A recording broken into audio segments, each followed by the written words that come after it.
नमस्कार, मैं हूं जया सिन्हा। भारतीय सिनेमा आज अपनी मौजूदगी, अपनी उपस्थिति और अपनी शक्ति का एहसास करा रहा है। विश्व के कोने कोने में आज भारतीय फिल्में, भारतीय कलाकार धूम मचा रहे हैं। साल 2024 भारतीय सिनेमा के लिए एक बेहद यादगार साल रहा। भारतीय कलाकारों और भारतीय फिल्मों ने विश्व के हर फिल्म महोत्सव में इतिहास रच दिया।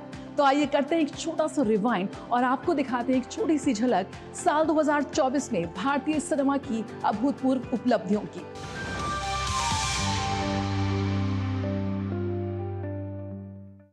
वैश्विक मंच पर भारत की सॉफ्ट पावर का प्रदर्शन, भारतीय सिनेमा, भारतीय कलात्मकता और भारतीय संस्कृति। हम बात कर रहे हैं कान फिल्म महोत्सव की। 77वें कान फिल्म महोत्सव भारतीय सिनेमा के लिए बेहद ऐतिहासिक रहा। भारतीय निर्माता, भारतीय फिल्म और भारतीय अभिनेत्री ने कान फिल्म महोत्सव का शीर्ष पुरस्कार जीतकर इतिहास रच दिया। 30 वर्षों में पहली बार एक भारतीय film all we imagine is light Cannes film महोत्सव में सर्वोच्च पुरस्कार पाम डियोर के लिए नामांकित की गई। पायल कपाड़िया की इस फिल्म ने ग्रांड प्रिक्स श्रेणी में दूसरा स्थान हासिल किया। इस जीत के साथ पायल कपाड़िया ये प्रतिष्ठित पुरस्कार पाने वाली पहली भारतीय बन गई हैं। ये अवसर 30 वर्षों के बाद आया जब शाजी एन करुण की स्वहम ने सर्वोच्च सम्मान के लिए प्रतिस्पर्धा की थी। पायल की film all we imagine is light को भारत और फ्रांस के बीच हस्ताक्षरित ऑडियो विजुअल संधि के अंतर्गत सूचना एवं प्रसारण मंत्रालय ने आधिकारिक इंडो फ्रेंच सह उत्पादन का दर्जा दिया था। महाराष्ट्र में मंत्रालय ने फिल्म की शूटिंग की अनुमति दी थी। फिल्म को आधिकारिक सह उत्पादन के लिए भारत सरकार की प्रोत्साहन योजना के तहत योग्यता सह उत्पादन व्यय के 30% की अंतरिम मंजूरी भी प्राप्त हुई थी।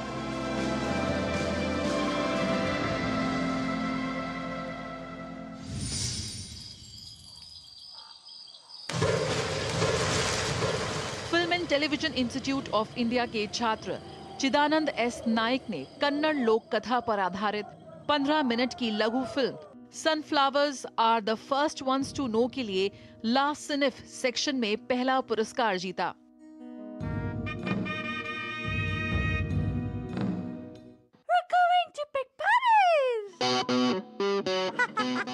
ला सिनिफ प्रतियोगिता का तीसरा पुरस्कार मानसी महेश्वरी की एनिमेशन फिल्म बनीहुड को मिला। National Film and Television School presents.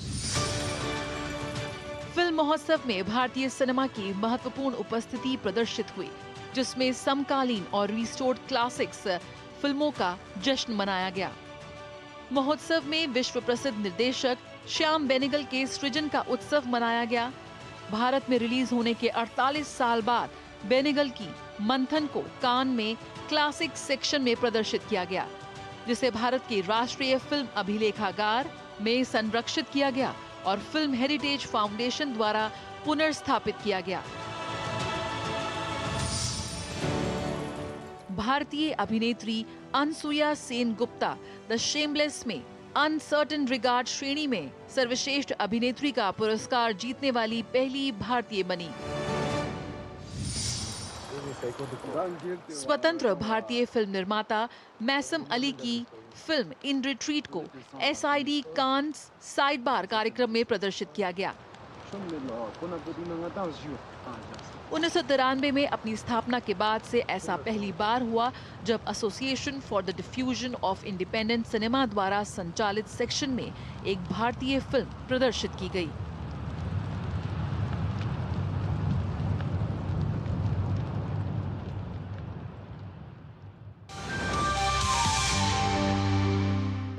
यकीनन कान ही नहीं, आज भारतीय फिल्में, भारतीय कलाकार दुनिया के हर फिल्म महोत्सव में धूम मचा रहे हैं। बात करते हैं भारत के अंतर्राष्ट्रीय फिल्म महोत्सव की, IFFI 2024 की, जहां पर दुनिया की सबसे बेहतरीन फिल्मों का प्रदर्शन हुआ।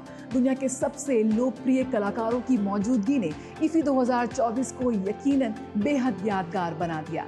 भारत के अंतर्राष्ट्रीय फिल्म महोत्सव के 55वें संस्करण के समापन के साथ वो कुछ ऐसी यादें, ऐसे पल छोड़ गया जो लंबे समय तक सिने प्रेमियों के दिलों में जिंदा रहेंगे। इफ्फी 2024 ने सीमाओं को पार करते हुए, संस्कृतियों को जोड़ते हुए सिनेमा को प्रस्तुत किया।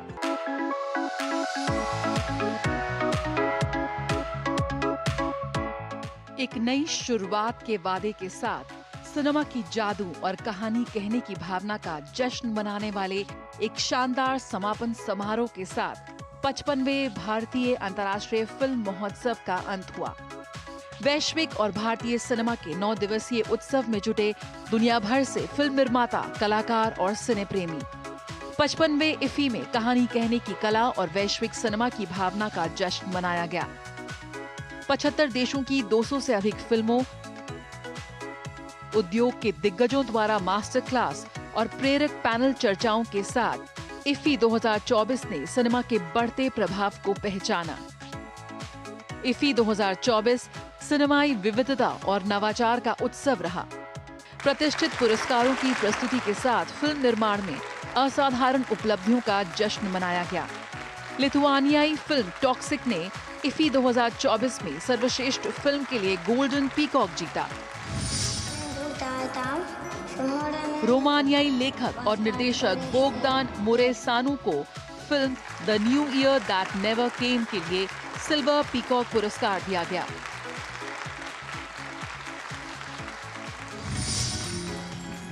क्लेमेंट फेवो को फ्रांसीसी फिल्म होली काओ में उनके अविश्वसनीय और सम्मोहक अभिनय के लिए सिल्वर पीकॉक पुरस्कार मिला। ज्यूरी ने ट्यूनीशियाई film who do I belong to में बिलाल की भूमिका निभाने के लिए अभिनेता एडम बेसा का भी विशेष उल्लेख किया। अभिनेत्री वेस्टा माटुलिते और ईवा रुपईकाइटे ने संयुक्त रूप से फिल्म टॉक्सिक के लिए सर्वश्रेष्ठ अभिनेत्री का सिल्वर पीकॉक जीता। विशेष ज्यूरी पुरस्कार फ्रांसीसी फिल्म निर्माता लुइस कॉर वोइसियर को फिल्म होली काओ के लिए प्रदान किया गया। It's for preserving chips. सारा फ्रीडलैंड की फिल्म फेमिलियर टच को निर्देशक की सर्वश्रेष्ठ पहली फीचर फिल्म का पुरस्कार मिला।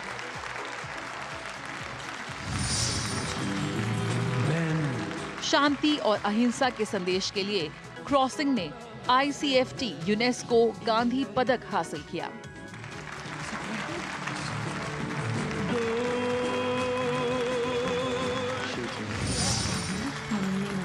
आनंदाचा ठेवा त्यांच्याकडे ठेवायला देणार। मराठी वेब सीरीज लैंपन को सर्वश्रेष्ठ वेब सीरीज OTT का पुरस्कार मिला।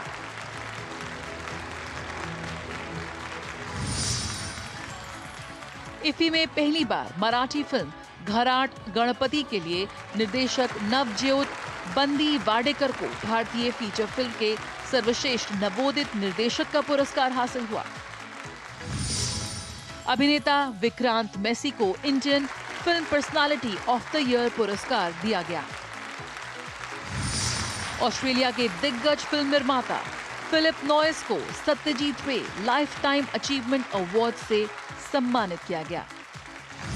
इफ्फी 2024 का समापन दुनिया भर के फिल्म महोत्सवों में धूम मचा चुकी चेक फिल्म निर्माता बोहदान स्लैमा निर्देशित ड्राई सीजन के साथ हुआ। 55वां इफ्फी सिनेमाई उपलब्धियों, सार्थक संवाद और सांस्कृतिक आदान प्रदान के 55 शानदार वर्षों की अपनी विरासत पीछे छोड़ गया। इस वर्ष के महोत्सव ने न केवल फिल्म निर्माण की कला का जश्न मनाया, बल्कि सिनेमा की प्रेरणा, जुड़ाव और जीवन को बदलने की शक्ति को भी रेखांकित किया।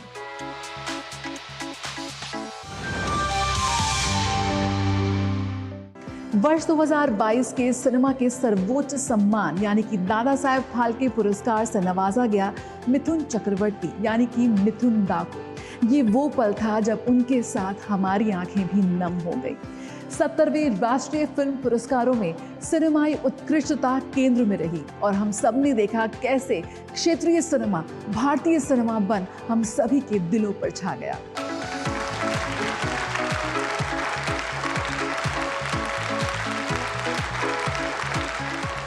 वर्ष 2022 में सिनेमा के सबसे प्रतिष्ठित पुरस्कार दादा साहेब फाल्के पुरस्कार से सम्मानित किया गया विख्यात अभिनेता मिथुन चक्रवर्ती को।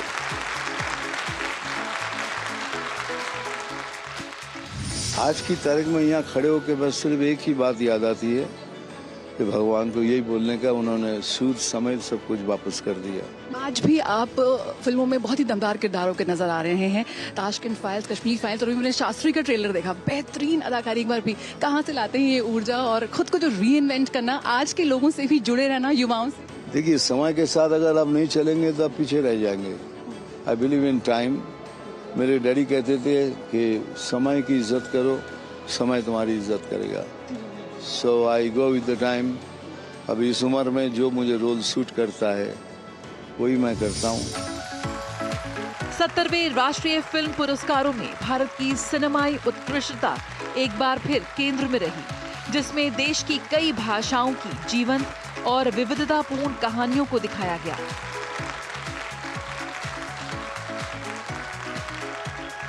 संपूर्ण मनोरंजन प्रदान करने वाली सर्वश्रेष्ठ फीचर फिल्म का पुरस्कार मिला कन्नड़ फिल्म कांतारा को। कांतारा के लिए सर्वश्रेष्ठ अभिनेता का पुरस्कार हासिल किया ऋषभ शेट्टी ने। हमारे देश का एक नेशनल अवार्ड बहुत बड़ा फील करता हूं मैं, एंड वो एक रिस्पॉन्सिबिलिटी भी मानता हूं मैं। तो पूरे देश में हमारा फिल्म को सेलेक्ट करना, सम्मान देना बहुत बड़ा बात सोचता हूं मैं। मलयालम फिल्म आटम को सर्वश्रेष्ठ फीचर फिल्म का पुरस्कार मिला। आटम ने सर्वश्रेष्ठ स्क्रीन प्ले और सर्वश्रेष्ठ संपादन का पुरस्कार भी हासिल किया। नित्या मेनन ने फिल्म थिरुचितरम्बलम के लिए और मानसी पारिक ने गुजराती फिल्म कच्छ एक्सप्रेस के लिए संयुक्त रूप से सर्वश्रेष्ठ अभिनेत्री का अवार्ड हासिल किया। कच्छ एक्सप्रेस ने सर्वश्रेष्ठ कॉस्ट्यूम डिजाइनर और best film promoting national social environmental values का पुरस्कार भी हासिल किया। सर्वश्रेष्ठ निर्देशक का पुरस्कार सूरज बड़जात्या को फिल्म ऊंचाई के लिए दिया गया। वहीं सर्वश्रेष्ठ सहायक अभिनेत्री का पुरस्कार मीना गुप्ता को फिल्म ऊंचाई के लिए मिला। Proud of myself. This is my 4th national award, and I'm very thankful that I got this award, because national award is something else. You know, it is पूरे इंडिया के सब प्रांतों के, भाषाओं के फिल्मों में से आपको चुना जाता है, तो बहुत बड़ी बात है। सर्वश्रेष्ठ सहायक अभिनेता का पुरस्कार हासिल किया पवन मल्होत्रा ने हरियाणवी फिल्म फौजा के लिए।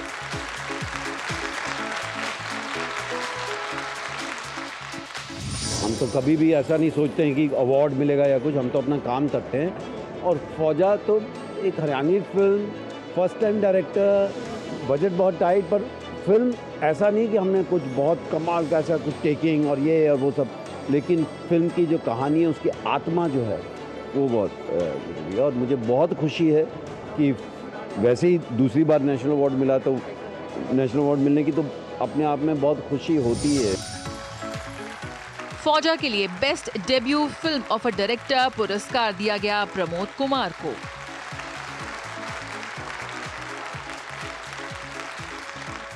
पोनियन सेल्वन भाग 1 ने सर्वश्रेष्ठ cinematography, sound design, background music और सर्वश्रेष्ठ तमिल फिल्म का पुरस्कार जीता। बेस्ट स्क्रीन प्ले और डायलॉग के साथ सर्वश्रेष्ठ फीचर फिल्म हिंदी का सम्मान मिला गुलमोहर को। मनोज वाजपेयी ने एक बार फिर अपनी अदाकारी का दम दिखाया और गुलमोहर के लिए उन्हें मिला स्पेशल मेंशन।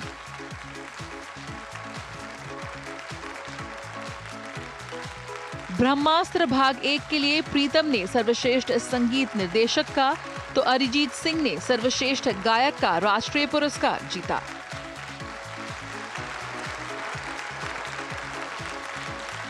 सर्वश्रेष्ठ गैर फीचर फिल्म का पुरस्कार सिद्धांत सरी निर्देशित आईना को मिला।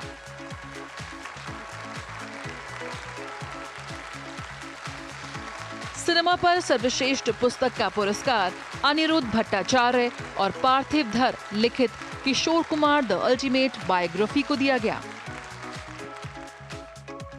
इन पुरस्कारों ने विभिन्न भाषाओं, संस्कृतियों, विविधताओं, विषयों और दृष्टिकोणों के सिनेमा को एक समान मंच प्रदान किया, जहां भारत की सभी रचनात्मक ऊर्जाएं कलात्मक उत्कृष्टता की एकीकृत भाषा बोलने के लिए एकत्रित होती हैं। पिछले कुछ वर्षों में भारतीय सिनेमा ने एक उल्लेखनीय विकास देखा है, जिसमें क्षेत्रीय फिल्मों को उनकी कलात्मक प्रतिभा के लिए मान्यता मिली है। भारत की इन खूबसूरत कहानियों को मिला ये राष्ट्रीय सम्मान भारतीय सिनेमा के लिए सफलता के नए आयाम स्थापित कर रहा है।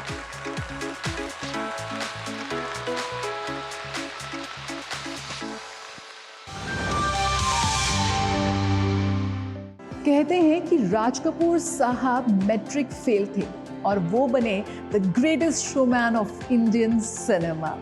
राज कपूर की 100वीं जयंती, उनके सेंचुरी सेलिब्रेशंस की झलक हमने इफ्फी 2024 में भी देखी। खास तौर पर उनके सेंचुरी सेलिब्रेशंस के लिए कपूर परिवार पहुंचा प्रधानमंत्री नरेंद्र मोदी को आमंत्रित करने। तो वहीं साबरमती रिपोर्ट की स्पेशल स्क्रीनिंग हुई संसद भवन में। और कौन रहे न्यूज मेकर्स सिनेमा की दुनिया के साल 2024 के, आइए देखते हैं। किसी की मुस्कुराहटों पे हो निसार, किसी का दर्द मिल सके तो ले उधार, किसी के वास्ते हो तेरे दिल में प्यार, जीना इसी का नाम है। प्रधानमंत्री नरेंद्र मोदी ने दी भारतीय सिनेमा के शोमैन राज कपूर को श्रद्धांजलि। राज कपूर की 100वीं जयंती पर उनके योगदान की प्रशंसा करते हुए प्रधानमंत्री ने कहा कि वे केवल फिल्म मेकर नहीं थे, उसके अलावा एक राजदूत भी थे। आजकल हमारे यहाँ डिप्लोमेटिक वर्ल्ड में सॉफ्ट पावर इसकी बहुत चर्चा होती है कि भाई जिस जमाने में सॉफ्ट पावर शब्द का जन्म नहीं हुआ होगा, शायद राज कपूर साहब ने दुनिया में भारत के सॉफ्ट पावर की ताकत को एस्टैब्लिश कर दिया था। यानी एक बहुत बड़ी भारत को उनकी सेवा थी। एक काम हो सकता है क्या, खास करके सेंट्रल एशिया, कोई ऐसी फिल्म बने जो वहाँ के लोगों के दिल दिमाग पर राज साहब आज इतने सालों के बाद भी, यानी आज भी उनका पूरा कंट्रोल है। मैं बताता हूँ जी, आज छोटे बच्चों को भी सिखाते गाते। हाँ, यानी उनके जीवन में प्रभाव है। मुझे लगता है कि सेंट्रल एशिया में बहुत बड़ी ताकत है जी। हमें पुनर्जीवित करना चाहिए, हमें इसको नई पीढ़ी तक जोड़ना चाहिए और एक लिंक बने, वैसा कोई क्रिएटिव वर्क करना चाहिए और बन सकता है। भारतीय सिनेमा पूरी दुनिया तक पहुंचाने का काम राज कपूर ने किया। 14 दिसंबर 2024 को राज कपूर की 100वीं जयंती थी। भारतीय सिनेमा के शोमैन, अभिनेता, फिल्म निर्माता राज कपूर अपनी अनूठी कहानी कहने की शैली के लिए मशहूर थे। कपूर परिवार के सदस्यों ने राज कपूर की 100वीं जयंती का जश्न मनाने के लिए एक विशेष निमंत्रण के साथ प्रधानमंत्री नरेंद्र मोदी से मुलाकात की थी। राज कपूर की 100वीं जयंती पर कपूर परिवार ने राज कपूर की कुछ सबसे आइकॉनिक फिल्मों की राष्ट्रव्यापी स्क्रीनिंग के साथ महान फिल्म निर्माता के जीवन और कार्यों को याद किया। गोदरा का सच खा के बैठ गए, एक दिन देश का बच्चा। 15 नवंबर को रिलीज हुई फिल्म द साबरमती रिपोर्ट लगातार सुर्खियों में रही। प्रधानमंत्री नरेंद्र मोदी से लेकर गृह मंत्री अमित शाह तक ने इसकी तारीफ की। प्रधानमंत्री नरेंद्र मोदी ने सोशल मीडिया पर फिल्म मेकर्स की सराहना करते हुए कहा कि उन्होंने सच्चाई को सामने लाने का काम किया है। गृह मंत्री अमित शाह ने भी टीम के सदस्यों से मुलाकात की थी। 2 दिसंबर को संसद के बाल योगी सभागार में फिल्म द साबरमती रिपोर्ट की विशेष स्क्रीनिंग हुई। प्रधानमंत्री, केंद्रीय गृह मंत्री और रक्षा मंत्री समेत तमाम मंत्री और एनडीए के तमाम बड़े नेताओं और सांसदों ने फिल्म देखी। फिल्म देखने के बाद पीएम मोदी ने द साबरमती रिपोर्ट की टीम के सदस्यों और निर्माता से मुलाकात भी की। फिल्म में विक्रांत मैसी, राशि खन्ना व रिद्धि डोगरा अहम भूमिका में हैं, जो पत्रकार के नजरिए से इस घटना की असली कहानी को पेश करते हैं। द साबरमती रिपोर्ट को देश के कई राज्यों में टैक्स फ्री कर दिया गया। इतिहास की एक दुखद घटना की सच्चाई को सामने लाते हुए ये फिल्म यकीनन एक नजीर पेश करती है। शानदार कंटेंट और समकालीन प्रोग्रामिंग का एक बेहद समृद्ध मिश्रण लेटेस्ट डिजिटल ट्रेंड्स को अपनाते हुए आपकी सुनहरे दौर की यादों को ताज़ा कर रहा है आपका अपना OTT प्लेटफॉर्म वेव्स। इफी 2024 में हुआ वेव्स का धमाकेदार लॉन्च और तब से लेकर अब तक ये लगातार दर्शकों को अपनी ओर खींच रहा है। भारत के प्रतिष्ठित सार्वजनिक लोक प्रसारक दूरदर्शन ने डिजिटल स्ट्रीमिंग सेवाओं की बढ़ती मांग को पूरा करने के लिए साल 2024 में लॉन्च किया OTT प्लेटफॉर्म वेव्स। ये प्लेटफॉर्म शानदार कंटेंट और समकालीन प्रोग्रामिंग का एक समृद्ध मेल पेश कर आधुनिक डिजिटल रुझानों को अपनाते हुए पुरानी यादों को ताज़ा कर रहा है। रामायण, महाभारत, शक्तिमान और हम लोग जैसे आइकॉनिक शो की लाइब्रेरी के साथ ये प्लेटफॉर्म भारत के अतीत के साथ सांस्कृतिक और भावनात्मक जुड़ाव की तलाश करने वाले दर्शकों को अपनी ओर खींच रहा है। इसके अतिरिक्त ये समाचार, वृत्तचित्र और क्षेत्रीय सामग्री प्रस्तुत करता है जो समावेशिता और विविधता के प्रति प्रसार भारती की प्रतिबद्धता की पुष्टि करता है। अपनी दशकों पुरानी विरासत और राष्ट्रीय दायित्व का लाभ उठाकर दूरदर्शन का OTT प्लेटफॉर्म पारंपरिक टेलीविजन और आधुनिक स्ट्रीमिंग के बीच की कमी को दूर करते हुए तकनीक प्रेमी युवाओं और पुरानी पीढ़ियों तक बराबर रूप से पहुंच रहा है। वेव्स एक बड़े एग्रीगेटर OTT के रूप में अपनी मौजूदगी दर्ज करा रहा है, जिसमें समावेशी भारत की कहानियां हैं जो भारतीय संस्कृति को अंतर्राष्ट्रीय दृष्टिकोण के साथ जोड़ती हैं। ये 12 से अधिक भाषाओं में उपलब्ध है। ये video on demand, free to play gaming, radio streaming, live TV streaming, 65 live channel, video और गेमिंग सामग्री के लिए कई ऐप इन ऐप इंटीग्रेशन और कई इंटरेस्टिंग फीचर्स के साथ दर्शकों को लुभा रहा है। वेव्स का डिजिटल अनुभव, आधुनिक लुक और अनुकूल यूजर इंटरफेस, क्रॉस प्लेटफॉर्म अनुकूलता, व्यक्तिगत प्रोफाइल और क्यूरेटेड प्लेलिस्ट के साथ भारतीय लोकाचार को जोड़ता है, जो स्ट्रीमिंग अनुभव को अनूठा बनाता है। वेव्स न केवल प्रसार भारती के लिए बल्कि डिजिटल मीडिया और OTT दर्शकों के लिए एक बड़ी शुरुआत का प्रतीक है, क्योंकि ये प्रदान कर रहा है एक संपूर्ण इंफोटेनमेंट इकोसिस्टम।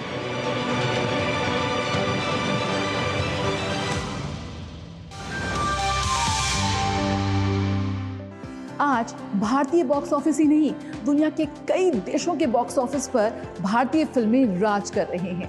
पुष्पा 2 ने कितने कमाए? 500 करोड़, 1000 करोड़? भाई गिनती तो अभी जारी है। तो कौन रही साल 2024 की सबसे बड़ी ब्लॉकबस्टर फिल्में? आइए देखते हैं।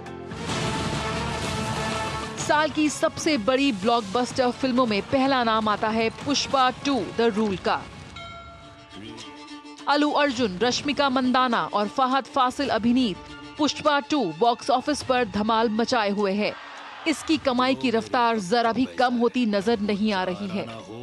देश और पूरी दुनिया भर के बॉक्स ऑफिस पर भी पुष्पा 2 ही रूल कर रही है। इस वर्ल्ड का आखिरी शहर नाग अश्विन निर्देशित कल की 2898 AD में अमिताभ बच्चन, कमल हसन, प्रभास, दीपिका पादुकोण और दिशा पाटनी सहित कई शानदार कलाकार बॉक्स ऑफिस रिकॉर्ड तोड़ने में कामयाब रहे। माइथोलॉजी और साइंस फिक्शन के मेल को दर्शकों ने काफी पसंद किया। फिल्म का बजट लगभग 550 करोड़ था और इसने 1000 करोड़ से ज्यादा का बिजनेस किया। जान के अंदर दूसरी जगह कि तुम्हारी भूतिया गर्लफ्रेंड स्त्री फिर लौट आई। स्त्री 2 हॉरर कॉमेडी जॉनर में बॉक्स ऑफिस पर अपना झंडा गाड़ती भी नजर आई। अनोखी कहानी और शानदार किरदारों ने दर्शकों के दिलों में जगह बनाई। फिल्म का वर्ल्ड वाइड बिजनेस 850 करोड़ पार कर गया।